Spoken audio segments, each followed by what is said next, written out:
नमस्कार छात्रों, आज हम 9वीं कक्षा हिंदी का गद्य पाठ वीर भूमि पर कुछ दिन इस पाठ की जानकारी लेंगे। लेखिका रुक्मिणी संगल।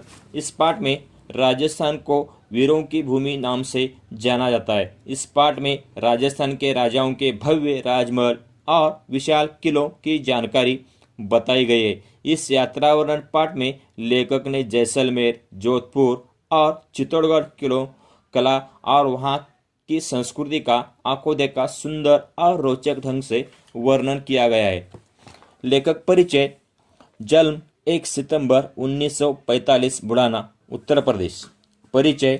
विभिन्न पत्रिकाओं में स्वतंत्र लेखन। कृतियाँ। दिनकर के काव्य में जीवन मूल्य विषय पर शोध प्रबंध। इस यात्रा वर्णन में अपने द्वारा किए गए किसी पर्यटन की अपनी अनुभूतियों, प्रकृति कला का पर्यवेक्षण, स्थान की विशेषताओं आदि का लगावपूर्ण वर्णन किया जाता है। प्रस्तुत पाठ में वीरभूमि राजस्थान के जोधपुर, जैसलमेर, चित्तौड़गढ़ आदि विविध स्थानों, वहाँ की कला संस्कृति का सजीव वर्णन किया गया है। अब हम इस पाठ को विस्तार से देखेंगे। गाड़ी अपनी गति से बढ़ रही थी। भटिंडा, हनुमानगढ़, लालगढ़ और बीकानेर होते हुए नागौर पहुंची। यहाँ से मेड़ता पहुंचे तो लगा फिर से पंजाब के आसपास आ गए हैं, क्योंकि कुछ खेत, हरियाली, पशुधन भी दृष्टिगोचर होने लगे थे। दृष्टिगोचर यानी कि दिखाई देना। सायंकाल होते होते अपना गंतव्य स्टेशन जोधपुर आ गया।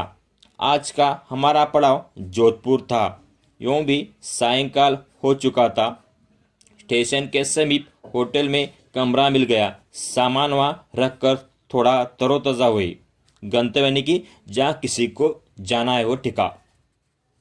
22 दिसंबर अल्पाहार कर एक ऑटो रिक्शा लेकर अपनी पहली मंजिल उमेद भवन की ओर चल पड़े, जो राई का बाग क्षेत्र में स्थित है। उमेद भवन विश्व का विशालतम भवन महाराजा उमेश सिंह द्वारा निर्मित होने से उमेद भवन कहलाता है। चितर झील के पास होने से इसे चितर भवन भी कहते हैं। इसके निर्माण में 20 वर्ष का समय लगा। यह भवन अपनी भव्य एवं उत्कृष्ट सज्जा से सज्जित है, यानी कि सजा सवरा सुंदर। इसमें ऐश्वर्य, विलास और आमोद प्रमोद के सभी साधन उपलब्ध है, यानी कि इसमें आमोद प्रमोद यानी कि मन बहलाने वाले सभी जो साधन है वहाँ उपलब्ध है। महल के प्रवेश द्वार पर नियुक्त द्वारपाल ने बताया कि महल के 343 कमरों को होटल के रूप में परावर्तित कर दिया गया है। एक भाग में शाही परिवार रहता है। होटल में प्रवेश और वहाँ बैठकर चाय या कॉफ़ी का एक कप एक व्यक्ति पर्यटक के लिए कम से कम 1000 रुपये खर्च। कोई आश्चर्य वाली बात नहीं। भूतल पर एक म्यूजियम बनाया गया, जिसमें वहाँ के राजाओं की अनेक क्रियाकलापों की युद्ध कौशल अनेक जानकारी चित्रों के माध्यम से प्रस्तुत की गई। भवन का मॉडल भी प्रदर्शित किया गया। सब कुछ इतना सुंदर, सजीव, भव्य और मनोहर था कि दृष्टि किसी भी चित्र पर चिपक सी जाती थी, जिसे वहाँ से जबरन हटाना पड़ता था, क्योंकि अभी हमें अपने दूसरे गंतव्य की ओर बढ़ना था। गंतव्य था मंडोरगढ़। यह उद्यान मारवाड़ की पुरानी राजधानी मांडवपुर के समीप जोधपुर नरसिंहों के द्वारा बनाया गया था। मांडवपुर का भी अपभ्रंश रूप मंडोर है। अपभ्रंश यानी कि पुरानी उत्पत्ति। यहाँ बनाया गया भगवान श्री कृष्ण का मंदिर कला की उत्कृष्टता का प्रमाण है। चट्टानों को काट काट कर निर्मित सीढ़ीनुमा उद्यान दर्शनीय है। दर्शनीय यानी कि देखने लायक है। रानी उद्यान के आगे 3 तालों वाली एक इमारत, इसकी प्रहरी जान पड़ती है। मार्ग के दोनों ओर जलाशय बने हैं।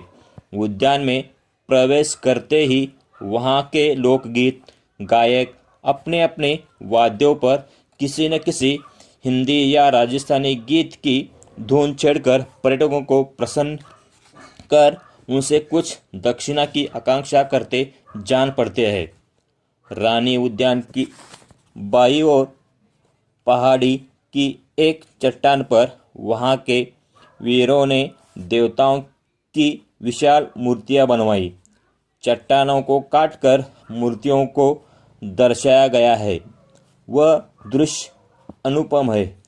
मंडोर गार्डन के दृश्यों से अभिभूत हम मेहरानगढ़ किले की ओर बढ़ने लगे, जो शहर के मध्य में 400 फीट ऊंची पहाड़ी पर 20 फीट से 120 फीट ऊंची दीवार के परकोटे से घिरा है। परकोट यानी कि गढ़ या किले की रक्षा के लिए बनाया गया घेरा, जिसके ऊपर टहलने के लिए जगह होती है, उसे परकोटा कहते हैं। इसका निर्माण कार्य 1459 में जोधाजी राव द्वारा कराया गया था। इसके परकोटे में जगह जगह बुर्जियां बनाई गई है। इस किले में भव्य प्रवेश द्वार, जयपोल, लोहपोल और फतेहपोल बने हैं। जयपोल तक आते आते ही शहर नीचे रह जाता है और हम काफी ऊपर आ जाते हैं। दोपहर की रेगिस्तानी धूप और शाम की चमकीली चांदनी में शहर का भव्य मनोरम दृश्य यहाँ से बड़ा ही मनभाव दिखाई देता है। ये प्रवेश द्वार जोधाजी राव के विभिन्न वंशजों द्वारा विजय के प्रतीक रूप में बनाया गया है। द्वारों की दीवारों पर जौहर करने वाली वीरांगनाओं के हस्तचिन्ह भी बने हैं।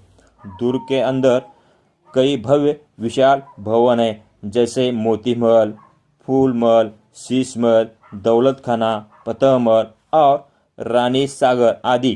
कहीं बैठक खाना तो कहीं दीवाने खास, दीवाने आम है तो कहीं कला की प्रदर्शनी हेतु पेंटिंग एवं दरिया भी प्रदर्शित की गई है। इसके बाद हम दूसरी पहाड़ी स्थित जसवंत थड़ा नाम से विख्यात स्मारक देखने चल पड़े। प्रवेश द्वार के एक ओर महादेव का मंदिर है तो दूसरी ओर देव सरोवर। यहाँ अनेक पक्षी, भांति भांति की चिड़िया चहचहा कर अपनी प्रसन्नता की सकारात्मक ऊर्जा पर्यटकों को प्रदान कर रही थी। यह स्मारक 1903 में महाराजा जसवंत सिंह की स्मृति में बनाया गया था। जोधपुर के इन सभी स्थलों की चित्रकला, स्थापत्य कला एवं मूर्ति कला को देखकर भारतीय कलाकारों का सम्मान तथा उन्हें नमन करने का मन करता है। अब सूर्य भी अपनी किरणों को समेट अस्ताचलगामी हो गया था। अस्ताचलगामी यानी कि सूर्य का अस्त होना।